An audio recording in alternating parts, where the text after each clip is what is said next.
到目前為止咧，呢場大火已經造成咗128名人士死亡，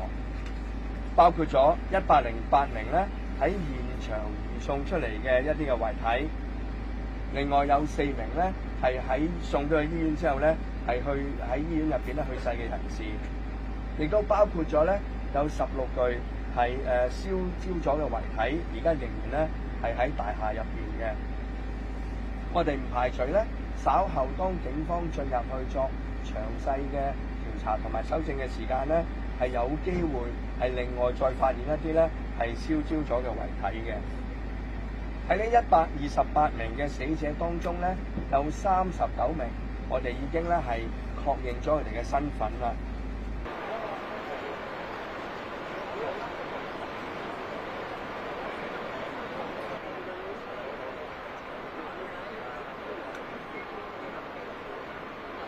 而家現場基本上咧係已經係完成咗滅火同埋救援嘅工作。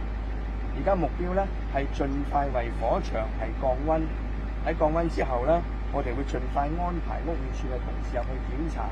確認樓宇安全之後咧，我哋就會請警方嘅同事咧係進行搜證同埋進一步嘅工作。